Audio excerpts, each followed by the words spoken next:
Corruption میں ڈوبا ایران۔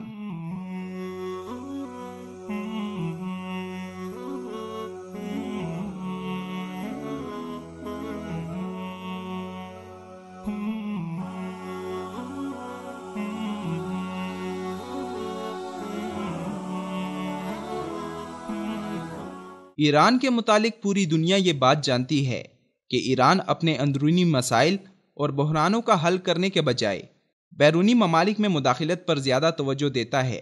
اندرون خانہ تمام ناکامیوں کو چھپانے کا واحد حل ایران کے پاس پڑوسی ممالک کو تنگ کرنا، ان سے دست و گریباں ہونا، فرقہ واریت اور دہشت گردی پھیلانا ہے، جو کہ خمینی انقلاب کے بعد سے ایران کا محبوب مشغلہ ہے۔ ایران میں خمینی کا من گھڑت ملائی نظام، نظریہ ولایت فقیہ کے نام پر غلامی کی زنجیر میں جکڑے ایرانی اب اس نظام سے تنگ آ چکے ہیں۔ بیرونی جنگوں میں بے بہا سرمایہ لگانا اور غیر ملکی دہشت گردوں کو اپنے مقاصد کے لیے استعمال کرتے ہوئے ان پر اربوں ڈالر خرچ کرنا، جبکہ ایران اپنے ملک میں 80% بے روزگار اور غربت کی لکیر سے نیچے زندگی گزارنے والی ایرانی عوام سے بے خبر رہنا اس نظام کے خلاف لوگوں کو اکسا رہا ہے۔ ساتھ ہی ایران کو اندرونی بغاوت، فوج اور حکومت میں عدم اعتماد کا سامنا بھی ہے۔ ایران میں بسنے والے اہل سنت مسلمانوں سے زیادتیاں، جبر اور ناانصافیاں برتنے کے ساتھ ساتھ بے لگام پھانسیوں نے ایرانی مسلمانوں کو شیعی حکومت سے بدظن کر دیا ہے۔ ان تمام معاملات سے ہٹ کر ایران میں کرپشن انتہائی عام ہو چکی ہے۔ فوج، حکومت، سرکاری ادارے، نیم سرکاری ادارے، حتیٰ کہ مذہبی اداروں میں بھی کرپشن عام ہے۔ ایرانی ملاؤں نے اپنی عوام کو نظریہ ولایت فقیہ کو خطرے کا شوشہ سنا کر انہیں حقائق سے ناآشنا رکھنے کی کوشش کی ہے، تاکہ وہ اس نظریے کی محبت اور عقیدے کی مجبوری میں ایرانی حکومت کے اصل جرائم سے اپنی توجہ ہٹائیں۔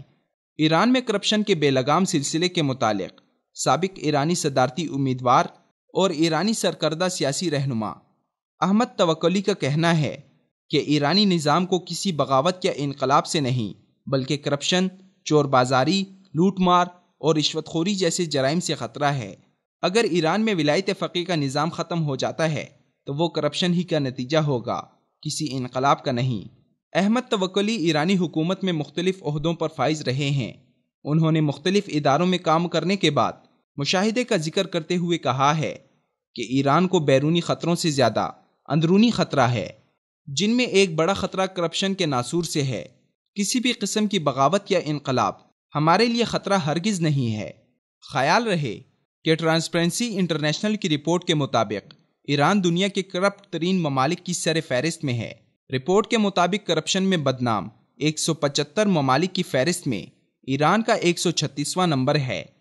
ان کا مزید کہنا تھا کہ ریاست کا کوئی ادارہ ایسا نہیں بچا جس میں مالی بدعنوانی کے زہر نہ پھیل چکا ہو، حتیٰ کہ ملک کے نگران ادارے اور فیصلہ ساز مراکز میں بھی کرپشن تیزی کے ساتھ سرایت کر رہی ہے۔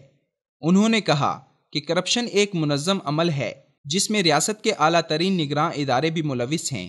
ایران کے اپنے رہنما اس بات پر متفق ہیں کہ ایران اندرونی معاملات میں ناکامی کو حل کرنے کے بجائے بیرونی ممالک میں مداخلت، مشرق وسطیٰ میں جنگی صورتحال اور فرقہ واریت میں زیادہ دلچسپی رکھتا ہے، کیونکہ ایران کو اپنے ملائی نظام نظریہ ولایت فقیہ کی بدترین ناکامی کی وجہ سے اپنے راج اور اقتدار کا تسلط خطرے میں نظر آتا ہے۔